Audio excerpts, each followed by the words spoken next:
Bank Nifty और Nifty की एक और वीकली एनालिसिस वीडियो में आपका स्वागत है। और इस वीडियो में जो हम बात करेंगे कि मार्केट अगले हफ्ते में कैसा परफॉर्म कर सकता है। तो हम शुरू करते हैं बैंक निफ्टी की मंथली चार्ट से। और मंथली चार्ट में बैंक निफ्टी अभी भी अप ट्रेंडिंग में है, लेकिन जो जहां पे टॉप हुआ है वहां पे रेजिस्टेंस लेके थोड़ा नीचे आया है। तो यहाँ पे नेगेटिव भी नहीं दर्शाता है, पॉजिटिव भी नहीं दर्शाता है, ऐसा कुछ पैटर्न बना हुआ है। अगर इसके ऊपर क्रॉस करता है तो एक शानदार नई रैली हमको लॉन्ग टर्म के लिए देखने को मिल सकता है। लेकिन अभी जो सिनेरियो है वो रेजिस्टेंस लेवल पे है bank Nifty monthly chart wise. तो दोस्तों यहाँ पे जो एक ग्रेवस्टोन डोजी जैसा बना था, उस अगले दिन मतलब ये जो वीकली क्लोजिंग हुआ था और मंडे को मार्केट खोला नीचे, और नीचे से वो 46,500 के लेवल को टच करके ऊपर को आके क्लोज दिया। और इस हफ्ते भी ऊपर क्लोज हुआ है, तो नीचे से बाइंग स्ट्रांग है। लेकिन देखिए दोस्तों, जहां पे ये ग्रेवस्टोन डोजी का जो लो है उसके ऊपर क्लोज नहीं दे पाया और नीचे आके फिर से एक डोजी बन के क्लोज हुआ है। तो एक लॉन्ग लेगेड डोजी बन के यहाँ पे क्लोज हुआ है। तो लेकिन यहाँ पे जो सिनेरियो है वो ये है कि जो हाई है वो नीचे को आया है और जो लो है वो ऊपर को गया है। ठीक है, तो जब तक ये किसी एक तरफ अगर ये नहीं चेंज होता है तो ऐसा ही ऊपर से सेल ऑफ और नीचे से बाइंग होता रहेगा। लेकिन अगर ये ऐसा हुआ कि अगला जो हाई है, मतलब इस हफ्ते का जो हाई है वो इस हाई के ऊपर बना, तो यहां से एक ऊपर की रैली हमको देखने को मिल सकती है। और अगर ऐसा हुआ कि ये जो कैंडल का लो है उसके नीचे अगर इस हफ्ते का लो बना या फिर क्लोजिंग हुआ तो फिर से ये लेवल टेस्ट हो सकता है, 46,500 फिर से टेस्ट हो सकता है। तो ये जो कैंडल है इसका हाई और लो हम मार्क कर लेते हैं यहाँ पे, जो कि 48,700 और 47,600। तो 47,600 और 48,700 यानी ये जो 1000 पॉइंट की रेंज है इसके बीच यहाँ पे खड़ा है बैंक। ये 48,700 के ऊपर या फिर 47,600 के नीचे कहीं पे भी ये क्लोज करे तो उसी साइड डायरेक्शन अगले हफ्ते मार्केट ले सकते हैं। लेकिन अगर इसके बीच ये कैंडल होता है तो फिर शायद एक और हफ्ते हमको यहाँ पे वेट करना पड़े ब्रेकआउट या ब्रेकडाउन के लिए। तो जो हाई है वो नीचे आता हुआ दिख रहा है, जो लो है वो ऊपर जाता हुआ दिख रहा है। किसी भी एक पैटर्न को ब्रेक करे तो वहां पे एक ट्रेंडिंग हमको देखने को शायद मिल सकता है। और डेली चार्ट में अगर हम देखें तो देखिए दोस्तों, यहाँ पे एक ट्रेंड लाइन बना हुआ है, एक चैनल बना हुआ है। तो बैंक निफ्टी यहाँ से ये जो चैनल है गैप डाउन के बाद यहाँ पे गैप डाउन हुआ और उसके बाद ये चैनल फॉलो करता हुआ जा रहा है। तो ये मैक्सिमम टच पॉइंट को लेके मैंने बनाया है। तो एक हो सकता है कि यहाँ से बैंक निफ्टी फिर ऊपर को जाए और इस ट्रेंड लाइन पे जाके सपोर्ट ले, जैसे ये हायर हाई बनता हुआ जा रहा है। तो उसके लिए तो 50,000 लेवल का जो लेवल है वो ओपन हो जाता है। यानी यहां से अगर ये इसी पैटर्न को फॉलो करते हुए ऊपर को जाता है तो 50,000 लेवल अब अगला टारगेट बनेगा। और अगर ये यहां से नीचे को आता है कि ये एक लोअर हाई बनाया तो इस ऊपर का जो चैनल का ट्रेंड लाइन है, ऊपर का लाइन को ये नॉलिफाई कर दिया और एक नया यहाँ पे ट्रेंड लाइन यहाँ पे बनता हुआ दिखेगा, जो कि इस लो और इस हाई और इस हाई को कनेक्ट करके, यानी यहां से एक लोअर हाई फॉर्मेशन होता हुआ दिखेगा।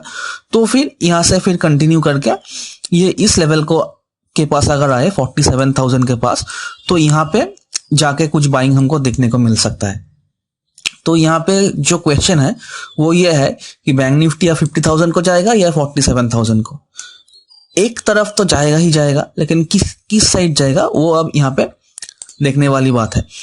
तो ये जो पैटर्न फॉर्म हुआ है इसको कहते हैं डार्क क्लाउड कवर, लेकिन ये बीच में हुआ है। अगर ये ऊपर को होता तो यहां से शायद फॉल हमको देखने को मिलता। यहाँ पे जैसे नीचे पियर्सिंग पैटर्न बना है और जैसे ही इस हाई को ब्रेक किया एक मूव हमको यहाँ पर देखने को मिला। वैसे ही ये जो डार्क क्लाउड कवर है ये ऊपर को ज्यादा बेहतर परफॉर्म करता है, लेकिन यहाँ पे उतना अच्छा परफॉर्म करेगा कि नहीं वो डाउट है।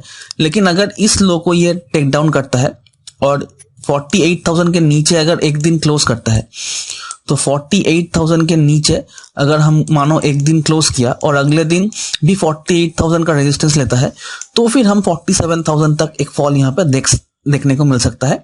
और इसी ट्रेंड लाइन के आसपास जाके डिसाइड करेगा कि ये फिर ऊपर को जाता है या फिर यहाँ पे होल्ड करता है और फिर डिसीजन लेता है कि ऊपर को जाए या नीचे को जाए। यहां से डायरेक्ट फॉल नहीं आएगा, इस ट्रेंड लाइन के आसपास एक बाइंग तो हमको देखने को मिलेगी। तो अब जो सवाल यह है वो 50,000 या 47,000। तो जिस तरफ मार्केट निकलेगा, अगर ये इस हाई को ब्रेक करता है तो धीरे धीरे ये 50,000 की तरफ जा सकता है, और अगर इस लो को ये ब्रेक करता है तो धीरे धीरे 47 की तरफ। तो एकदम मिडिल में है, तो यहाँ पे हमको कॉशियस होकर ट्रेड करना है, लेकिन जिस डायरेक्शन मार्केट दिखाएगा उसी डायरेक्शन में हमको जाना है। तो ये दो लाइन हम बना के रखे हैं, तो इसी चैनल को फॉलो करता हुआ हमको दिखेगा बैंक निफ्टी। तो निफ्टी में अगर हम देखें, लेकिन ये जो साइन है वो एग्जॉशन की है, एग्जॉशन की साइन है कि कैंडल जो है वो लगातार छोटा कैंडल होता हुआ जा रहा है। जैसे ही ये देखिए ये जो लोज है उसको कनेक्ट करके जो ट्रेंड लाइन बना हुआ है, इसके नीचे अगर एक कैंडल आए तो यहाँ पे एक शार्प फॉल हमको दिखने को मिल सकता है निफ्टी में।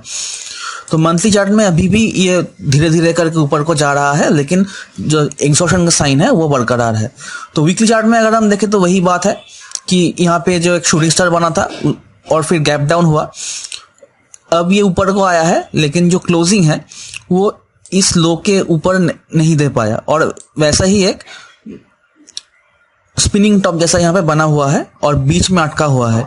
यहाँ पे भी वही कि हाई जो है वो नीचे आता हुआ दिख रहा है, लो जो है ऊपर होता हुआ दिख रहा है।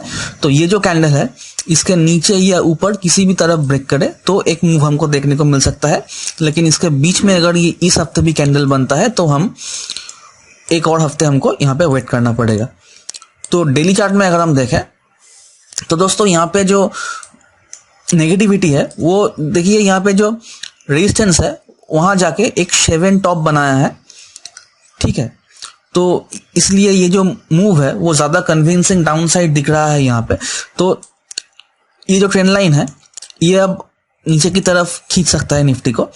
तो अगर ये यहाँ पे नीचे आए और फिर इस ट्रेंड लाइन को रेजिस्टेंस लेके फिर नीचे गिरता है, तो फिर इस पॉइंट पे हम इसको सेल कर सकते हैं। जैसे ही इस कैंडल का लो टूटता है या फिर ऊपर को ट्रेंड लाइन पे रेजिस्टेंस लेके फिर नीचे ब्रेक करता है, तो इस पॉइंट पे हम एक नई डाउन ट्रेंड यहाँ पे देखने को मिल सकता है, जो कि इस लेवल को 22,000 को ये फिर टेस्ट करने के लिए आ सकता है। तो नजर बना के रखिए इस लेवल पे, अगर ये इस लो को ब्रेक करता है तो 22,000 तक टारगेट हमको यहाँ पे देखने को मिलेगा। लेकिन अगर ये इस हाई को ब्रेक करता है, ये हाई क्या है 22,650 का, 22,630 का ये जो हाई है, अगर इसको ये ब्रेक करे और सस्टेन करे तो यहाँ पे फिर 23,000 तक एक नई मूव हमको यहाँ पे देखने को मिलेगा। लेकिन बीच में 22,800 का हार्डल यहाँ पे है, वहां तक तो हमको देखने को मिल सकता है। तो यहाँ पे भी बीच में अटका हुआ है, तो जिस साइड निफ्टी निकलेगा उसी साइड एक मूव हमको देके जाएगा, और उसी साइड बैंक निफ्टी भी यहाँ पे साथ देगी। या अगर निफ्टी ऊपर को जाता है तो बैंक निफ्टी भी ऊपर को ब्रेकआउट देगी, अगर निफ्टी नीचे गिरता है तो बैंक निफ्टी भी नीचे गिर सकता है। तो यहाँ पे बीच में अटका हुआ है, तो जिस साइड ये मूव देगा उस साइड हमको ट्रेड करना है, लेकिन पेशेंटली वेट करना है कि किस साइड ये ब्रेकआउट दे। और इंट्राडे में अगर लेवल मिले तो स्टॉप लॉस देके थोड़ा ट्रेड हम कर सकते हैं, लेकिन जो बिगर पिक्चर वो ये है कि यहाँ पे बीच में अटका हुआ है, जहाँ पे 50-50 चांस है ऊपर और नीचे दोनों जाने के लिए। अगर ऊपर को ब्रेक करता है तो अब ये 22,800 को भी ब्रेक करेगा, और अगर नीचे कटता है तो 22,000 तक एक बार फिर एक टेस्ट करने के लिए आ सकता है।